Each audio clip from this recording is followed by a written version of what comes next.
Yes, people, Wi-Fi, and today we're making a video on one of my favourite players at Arsenal Football Club, Gabriel Martinelli, and why he is not getting game time at Arsenal. If you're new around it, if you enjoy football and Arsenal-related content, please consider subscribing on my road to 700 and leave in the comment section down below what you think about the Martinelli situation. Should he be playing? Should he be on the bench? Should he not even get into the squad?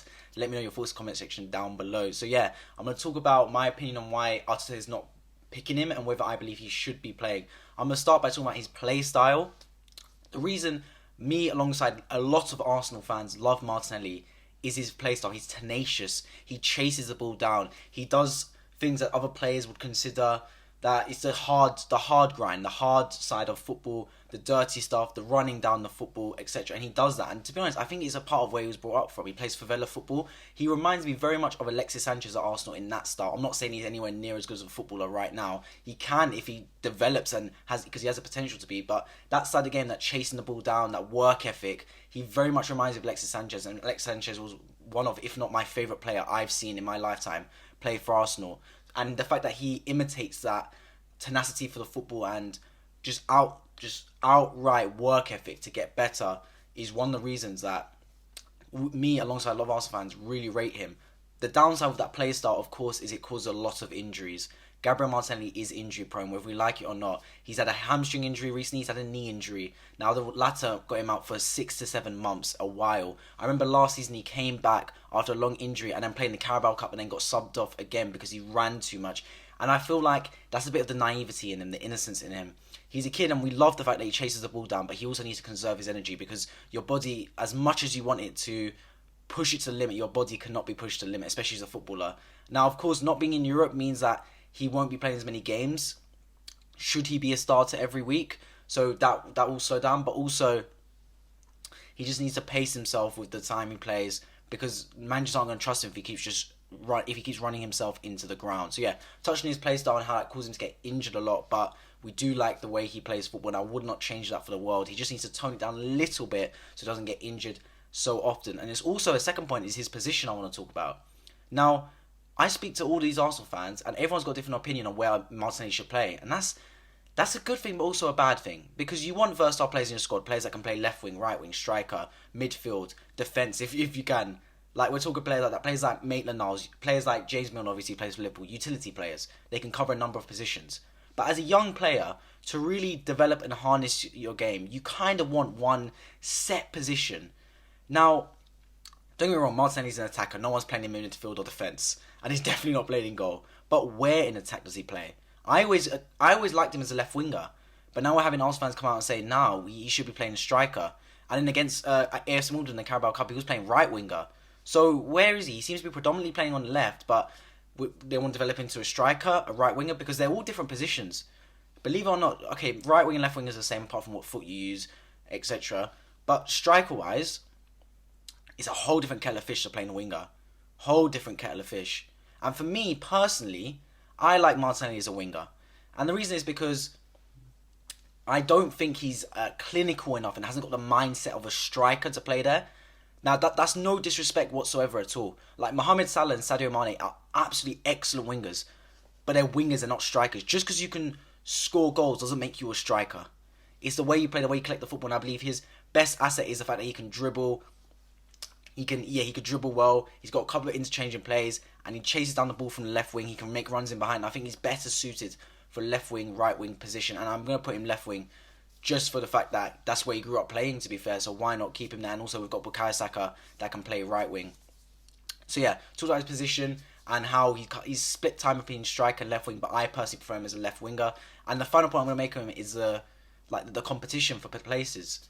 We've signed Martin Odegaard, so that means we've got Smith Rowe, Odegaard and Saka. And the way Arteta likes to play football, it seems as though he likes those three players behind the striker because of their creativity and link up. Because Martinelli is not the same as those three players. He's a different type of footballer. Those three, Emil Smith Rowe, Odegaard and Bukayo Saka, they love to link up with the football. They're not necessarily fast. Saka's kind of fast, don't get me wrong, but he's not fast on the football. He's not going to run in behind. He's going to collect the ball and make something happen with it. Martinelli won't collect the ball and then pass it around a bit. He'll collect the ball and he'll run, or he'll run in behind and want the ball in behind.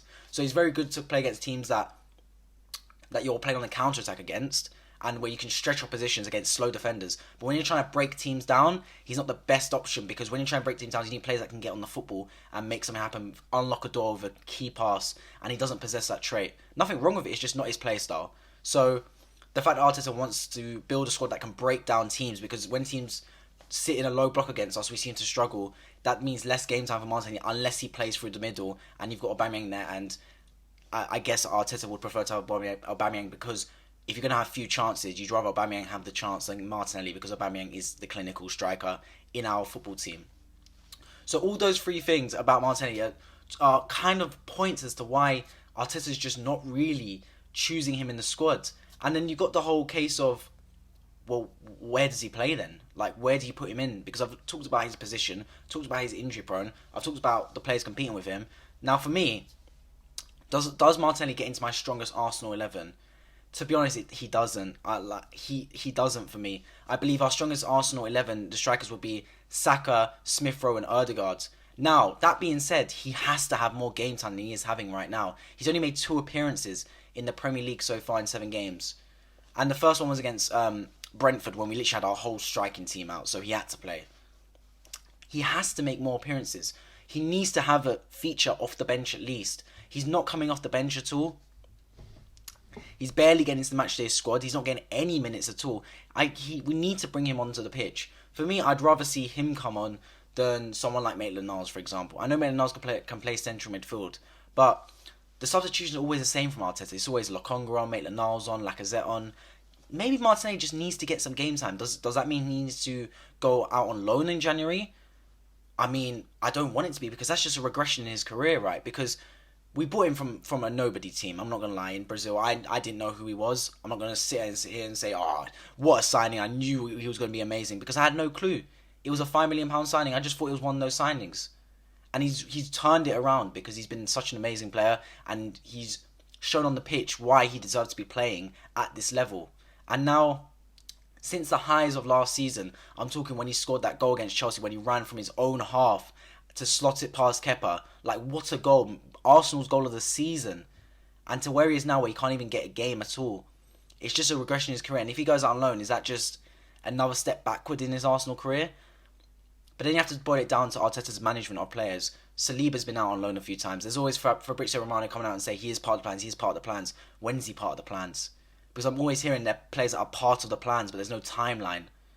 Like, is he going to come back next season and get some minutes, Saliba? Is Martinelli going to get some minutes next season? Because there's all these players that we've got that are fringe players, but they can't seem to break into the squad for one reason or another. I completely agree with keeping your starting 11, but certain players need to get some minutes.